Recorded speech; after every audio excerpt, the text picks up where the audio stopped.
അത് സംഭവബഹുലമായിട്ടുള്ള ഒരു ദിവസമായിരിക്കും എന്ന് പ്രതീക്ഷിക്കുന്നു. എനിക്ക് വന്ന് അനുഭവിക്കുക തന്നെ വേണം. ഇനി ഇത് ഇട്ടിട്ടാണ് യാത്ര കേട്ടോ. സമയം മണിക്കൂറൊന്നും കളയാനില്ല. എന്തോ പറ്റിയ ഒരു മൂഡ് ഓഫ് പോലെ ബിഗ് മാക്ക്. സ്വിറ്റ്സർലൻഡ് വളരെ എക്സ്പെൻസീവ് ആണ് കേട്ടോ. ഓരോ സെക്കൻഡുകൾ നമ്മൾ ഞെട്ടിപ്പിച്ചുകൊണ്ടിരിക്കുകയാണത്.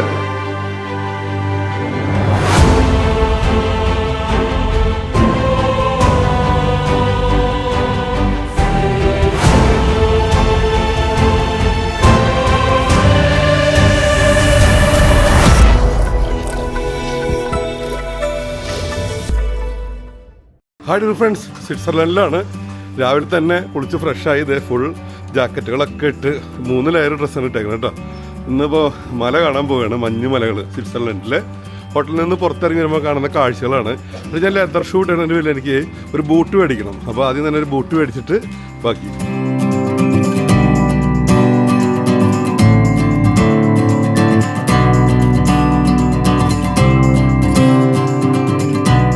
അപ്പോൾ ഈ ഷോപ്പിൽ കയറി ബോർഡ് കണ്ട് കയറിയതാണ്. ഒരുപാട് വെറൈറ്റി ഷൂകളും ഒക്കെ വെച്ചിട്ടുണ്ട് കേട്ടോ. ഒരുപാട് വെറൈറ്റി നമ്മുടെ നാട്ടിൽ കാണുന്ന മോഡലുകളും അല്ലാത്തതൊക്കെ ഉണ്ട്. മഞ്ഞ് മൂടിയ സ്ഥലമൊക്കെ അതിൻ്റെ പേരിൽ തന്നെ ഒരുപാട് സംഭവങ്ങളൊക്കെ ഉണ്ട് കേട്ടോ. ഇതേ കണ്ടില്ലേ, ഷൂവിൻ്റെ അടിയിൽ നമ്മൾ ജെൽ പാഡുകളൊക്കെ വെക്കൂല്ലേ, ഇത് ജെല്ലല്ല, ഹാഡിൻ്റെ ഇതുണ്ട്. ഇതേ കണ്ടില്ലേ, ചെമ്മരിയാടിൻ്റെ രോമം കൊണ്ട് ഉണ്ടാക്കിയത്. കാലിൻ്റെ അടിയിലും ചൂട് കിട്ടാനായിട്ടത്. നമ്മുടെ നാട്ടിലൊന്നും ഇതിൻ്റെ ആവശ്യമില്ല. തണുപ്പ് മൂടിയ സ്ഥലങ്ങൾ വരുമ്പോൾ കാണുന്നത്. ഇവിടെയും അതുപോലെ തന്നെ ചൂട് കിട്ടുന്ന സംഭവങ്ങളൊക്കെ തന്നെയാണത്. യെസ്, അങ്ങനെ കുറേ സംഭവങ്ങളുണ്ട്. അപ്പോൾ നമ്മളെന്തായാലും ഇവിടെ നിന്നൊരു ഷൂ മേടിക്കാനായിട്ട് തീരുമാനിച്ചു. കാരണം വെച്ചാൽ എൻ്റെ സൈസ് സംഭവങ്ങളൊക്കെ ഇവിടെ കിട്ടും. കുറേ മോഡലുകളുണ്ട്. അപ്പോൾ ഞാൻ എന്തായാലും ഈ ഒരു മോഡൽ എനിക്ക് ഇഷ്ടപ്പെട്ടിട്ടുണ്ട്. ഇത് മേടിക്കാൻ തീരുമാനിച്ചു കേട്ടോ. ഇനി ഇത് ഇട്ടിട്ടാണ് യാത്ര കേട്ടോ. നിലവിൽ ഇട്ടിട്ട് വന്ന ഷൂ കൊണ്ടുപോയി അവിടെ ബാക്കിലാണ് ഹോട്ടൽ, അവിടെ കൊണ്ടുവെക്കണം. Okay, thank you. യെസ്, ഈ ചേച്ചി വേണ്ട. അപ്പോൾ ഷൂ ഇട്ട് കഴിഞ്ഞപ്പോഴുണ്ടല്ലോ, അതിന് വാട്ടർ പ്രൂഫിന് വേണ്ടിയിട്ട് ഒരു സ്പ്രേ ഒക്കെ അടിച്ച് തന്ന് വളരെ കംഫർട്ടായിട്ട് നല്ല ബെസ്റ്റ് സർവീസാണ്. Thank you. Yes, okay. വീണ്ടും ഷോപ്പിൽ നിന്ന് മുന്നോട്ട് നടക്കുന്നു. പോകുന്ന വഴിക്കുള്ള കാഴ്ചകളാണ് കേട്ടോ. സ്വിറ്റ്സർലൻഡിൽ നമ്മൾ എത്തിയതിന് ശേഷമുള്ള പകൽ കാഴ്ചകൾ കേട്ടോ. അപ്പോൾ അത് മുന്നോട്ട് പോകുന്നു. അച്ഛൻ ടിക്കറ്റും സംഭവങ്ങളൊക്കെ എടുത്ത് വെച്ചിട്ടുണ്ട്. ഭയങ്കര മഴയാണത്, ശക്തമായിട്ടൊരു മഴയല്ല, മഴ ഇങ്ങനെ ചാറി നിൽക്കുകയാണത്. അപ്പോൾ നമുക്ക് വീഡിയോ എടുക്കുമ്പോഴൊക്കെ എത്രമാത്രം അത് ബുദ്ധിമുട്ട് ആകും എന്നുള്ളത് മുന്നോട്ട് അറിയില്ല. മേ ബി മുന്നോട്ട് നല്ല ക്ലൈമറ്റ് ആകും. കാരണം വലിയ മഞ്ഞ് മൂടിയ മലകൾ എന്ന് പറഞ്ഞാൽ ഉയരം കൂടുന്തോറും ചിലപ്പോൾ മഴയുടെ സാധ്യത ചിലപ്പോൾ കുറയാൻ വഴിയുണ്ട്. അത് ഒരു ഊഹം മാത്രം. എന്തായാലും പോയി നോക്കാം. നമുക്ക് പരിമിതമായിട്ടുള്ള ദിവസങ്ങളുള്ളൂ. അതിൻ്റെ പേരിൽ തന്നെ നമ്മൾ സമയം മണിക്കൂറൊന്നും കളയാനില്ല. മറ്റൊരു കാര്യം കൂടിയുണ്ട്, സ്വിറ്റ്സർലൻഡ് വളരെ എക്സ്പെൻസീവാണ് കേട്ടോ. മറ്റു സ്ഥലങ്ങളെ പോലെയല്ല. ഈ കഥകളൊക്കെ പറയാം, രസകരമായിട്ടുള്ള കുറേ സംഭവങ്ങളൊക്കെ ഉണ്ട് കേട്ടോ. നമ്മൾ ഇന്നലെ വന്ന റെയിൽവേ സ്റ്റേഷനായിട്ട് നമ്മൾ കാണുന്നത് കേട്ടോ. റെയിൽവേ സ്റ്റേഷൻ കാണുന്നതല്ല, അതിൻ്റെ അടിവശത്താണ് കേട്ടോ. ഭൂമിയുടെ അടിയിൽ കൂടിയാണ് സംഭവങ്ങളൊക്കെ പോണത്. പുറത്ത് സൈക്കിളുകൾ, ബൈക്കുകളൊക്കെ ധാരാളം കാണാനുണ്ട്. ഇലക്ട്രിക് ബൈക്കുകൾ കാര്യമായിട്ട് കാണുന്നില്ല കേട്ടോ.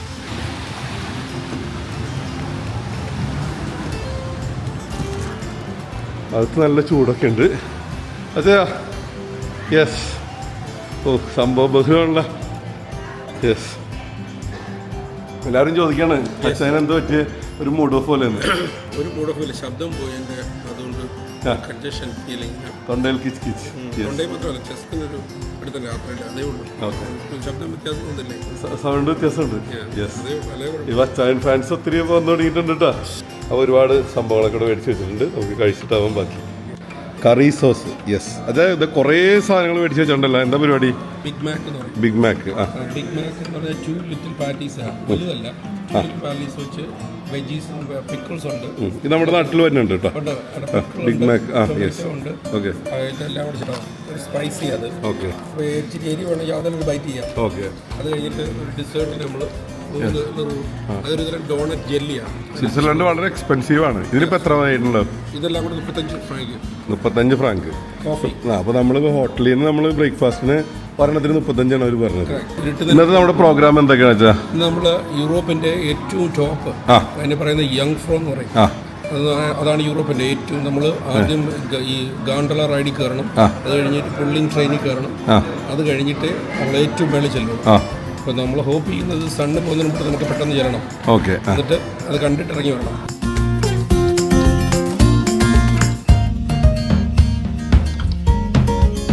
നമ്മുടെ നാട്ടിൽ കാണുന്ന ചില ബ്രാൻഡുകൾ നമുക്ക് ഇവിടെ കാണുമ്പോൾ ഒരു സന്തോഷമില്ല. അതുപോലെ അത്തരത്തിലൊന്നാണ് മെക്ഡൊണാൾഡ്സ്. വലിയ ബോർഡുകൾ ദൂരെ നിന്നും കാണാനില്ല. ട്രെയിൻ വരുമ്പോൾ കണ്ടിരുന്നു. അതുപോലെ KFCയും അതുപോലെ നമ്മുടെ പ്രിയപ്പെട്ട ഡിക്കാത്തലോൺ. ഈ മൂന്നും പലയിടത്തും നോട്ടീസ് ചെയ്തിട്ടുണ്ട്. ഇറങ്ങുമ്പോൾ കാണുന്ന കാഴ്ചകൾ ലോകത്തിൻ്റെ വ്യത്യസ്ത ഭാഗങ്ങളിൽ നിന്ന് എത്തിയിട്ടുള്ള സഞ്ചാരികളൊക്കെ കൊണ്ട് നടക്കുന്ന ഗൈഡുമാരൊക്കെ ഓരോരുത്തരും കൊണ്ട് നടന്ന് സ്വിറ്റ്സർലൻഡിൻ്റെ കാഴ്ചകളൊക്കെ ഇങ്ങനെ കാണിച്ചുകൊണ്ടിരിക്കുന്നു. ആംബുലൻസുകളും സംഭവങ്ങളൊക്കെ പോകുന്നുണ്ട് കേട്ടോ.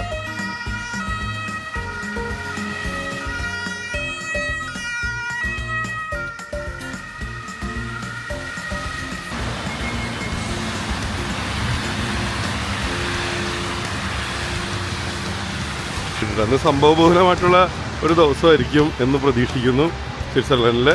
യെസ്, രാത്രി നമ്മൾ കണ്ടത് പകൽ കാഴ്ചകൾ നല്ല ഭംഗിയാണ് കേട്ടോ. ക്യാമറ തിരിക്കുമ്പോൾ നോക്കി അങ്ങ് ദൂരെ കാഴ്ചകളൊക്കെ നല്ല രസമുണ്ട്.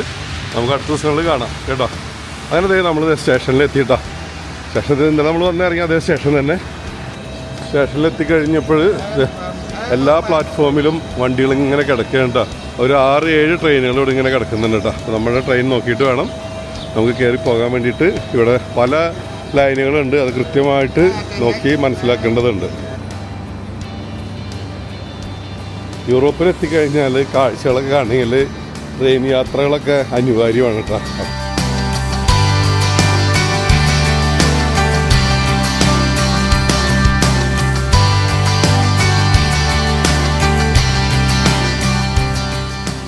ഈ ട്രെയിനിലെ മറ്റു പ്രത്യേകത ഞാനിത് കണ്ടില്ല, സൈക്കിളുകളൊക്കെ വെക്കാം കേട്ടോ.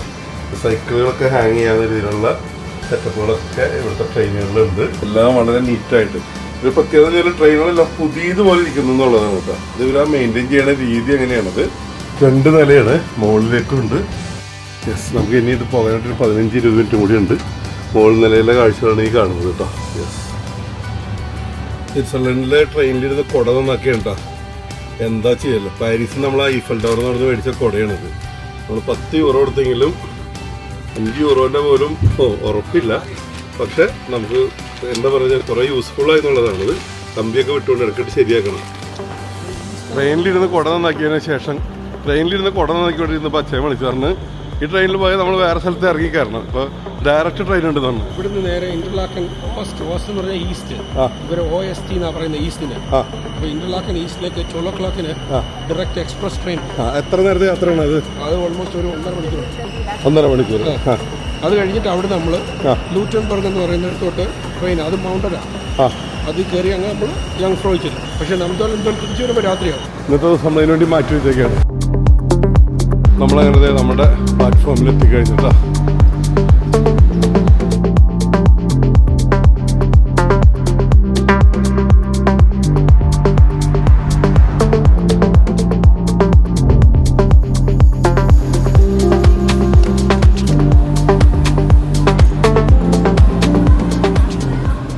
റെയിൽവേ സ്റ്റേഷൻ്റെ അകത്ത് നമ്മൾ അടുത്ത ട്രെയിൻ നോക്കി വെയിറ്റ് ചെയ്യാം കേട്ടോ.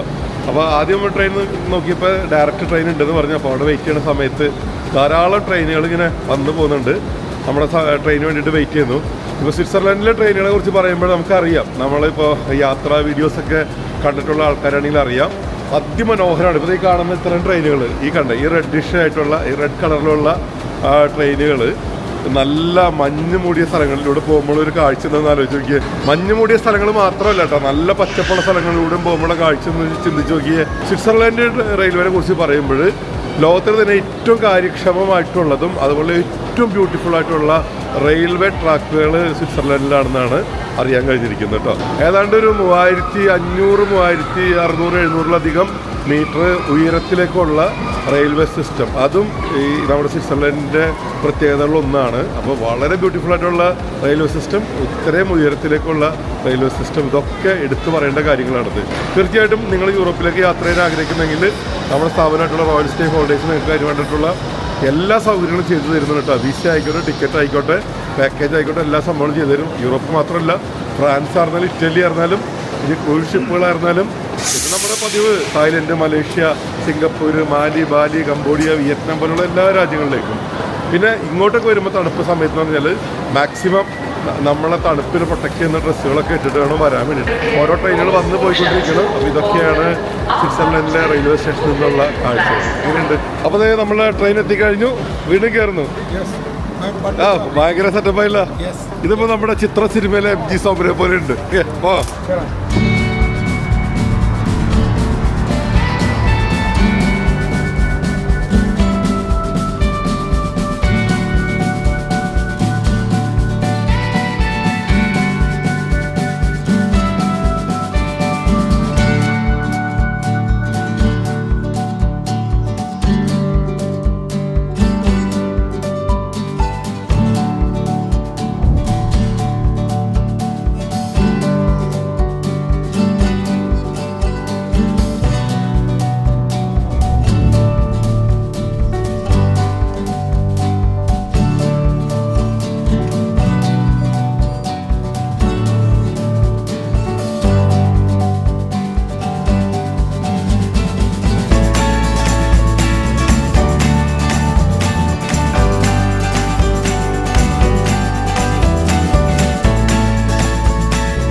അങ്ങനെ ട്രെയിൻ നമ്മുടെ സ്റ്റേഷനിൽ എത്തിയിട്ടോ. നമ്മുടെ കൂടെ ഉണ്ടായിരുന്ന പട്ടാളക്കാരൻ ചേട്ടന്മാരൊക്കെ ഒന്ന് ഇറങ്ങിയാണ്, നമ്മൾ ഇറങ്ങിയാണ്.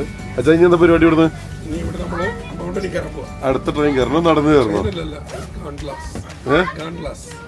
നടന്നു കയറണ്ടല്ലേ? അപ്പൊ ഞാൻ ഈ ടൂൾസ് ഒക്കെ കൊടുത്ത് വെറുതെ ആയ. ഇതാണ് കേട്ടോ ലാസ്റ്റ് സ്റ്റേഷൻ. എല്ലാവരും ഇവിടെ നിന്ന് ഇറങ്ങിയാണ്.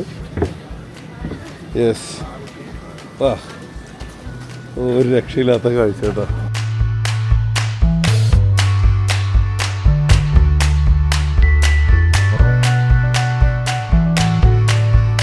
സ്വിറ്റ്സർലൻഡ് എന്ന് പറയുന്നത് നമ്മൾ ഈ ചിത്രങ്ങളിൽ കാണുന്ന പോലെ തന്നെ അല്ല കേട്ടോ, ശരിക്കും വന്ന് അനുഭവിക്കുക തന്നെ വേണം. ചിത്രങ്ങളിൽ കാണുന്ന കാഴ്ചകൾ ഇവരുടെ ഒരു 100 ഇരട്ടിയും കൂടി അല്ലെങ്കിൽ 150 ഇരട്ടിയും കൂടി വൈബാണ് നേരിട്ട് വരുമ്പോൾ. ഇവിടെ ആൾക്കാരുകളൊക്കെ ഈ അതായത് ഐസ് സ്കേറ്റിങ്ങും സ്കീയിങ്ങിനൊക്കെ ഉള്ളവരൊക്കെ ഇത് എത്തിയിരിക്കുക കേട്ടോ. അഡ്വഞ്ചറസ് ആഗ്രഹിക്കുന്നവരുടെ പർദീസ എന്ന് പറഞ്ഞാൽ അപ്പുറത്തേക്ക് വേറെ വാക്കുകളില്ല. കംപ്ലീറ്റ് ആൾക്കാരും ഇറങ്ങിക്കഴിഞ്ഞ് ഈ ട്രെയിൻ ഇവിടെ തന്നെ വലിയ രീതിയിൽ മല കയറിയാണ് ഇവിടെ എത്തുന്നത്. മല കയറാന്ന് പറഞ്ഞാൽ ഒരു ടണലിൻ്റെ അകത്തും കൂടി. സാധാരണ നമ്മുടെ നാട്ടിൽ കൊങ്കൺ റൂട്ടിലൊക്കെ ഓടുന്ന ടണൽ പോലെ അല്ല കേട്ടോ. അത് എൻ്റെ ലൈഫിൽ ഫസ്റ്റ് ടൈം എക്സ്പീരിയൻസ് ആയത് ഇങ്ങനെ മല കയറുന്നത്. ഇതിനെന്താ പ്രത്യേകത? അത് എത്രയും വലിയ പാറ അടിയിൽ നിന്ന് ഒരു 45 ഡിഗ്രിയിൽ കുത്തനെ കയറി മുകളിലേക്ക് എത്തുമ്പോൾ നാളെ കാണാൻ പോണത്. യെസ്, ആ എന്തായാലും ഓരോ സെക്കൻഡുകളും നമ്മളെ ഞെട്ടിപ്പിച്ചുകൊണ്ടിരിക്കുകയാണത്. യെസ്, സ്നോ ഒക്കെ വീഴുന്നുണ്ട് കേട്ടോ. യെസ്, ബാക്കി നമുക്ക് ഇതിനകത്ത് പോയിട്ട് ബാക്കി കാഴ്ചകളിലേക്ക് പോകാം. അപ്പോൾ നമ്മൾ വന്ന ട്രെയിനാണ് ഈ കാണുന്നത്. വന്ന ട്രെയിൻ എന്ന് പറഞ്ഞാൽ ഇത് ഐസ് എന്തുമാത്രം വീണ് കിടക്കണമെന്ന് നോക്കിക്കോട്ടോ. ട്രെയിനിൻ്റെ ഫ്രണ്ട് വശത്ത് ഇപ്പോൾ ഓടി വന്ന ഫ്രണ്ട് വശം ഞാൻ ഇപ്പോൾ കാണിച്ചു കേട്ടോ. എത്രമാത്രം ഐസ് വീണ് കിടക്കണമെന്ന് നോക്കിയേ. ആ മല തുറന്നാട് കയറണോട് പിന്നെ ഐസിലേക്കായി. പിന്നെ കാണുന്ന കാഴ്ചകൾ നമ്മളേതാണ്ട് അന്റാർട്ടിക്കയിലൊക്കെ എത്തിപ്പെട്ട ഒരു പ്രതീതിയാണ് കേട്ടോ. ഇവിടെ കഴിഞ്ഞു വരുന്നത് ട്രെയിൻ ഇറങ്ങിയതേ മുന്നോട്ട് നടക്കുകയുണ്ട. നടക്കുമ്പോൾ കാണുന്ന കാഴ്ചകളാണ്. ചെറുതായിട്ട് സ്നോഫോൾ ഉണ്ട്. യെസ്,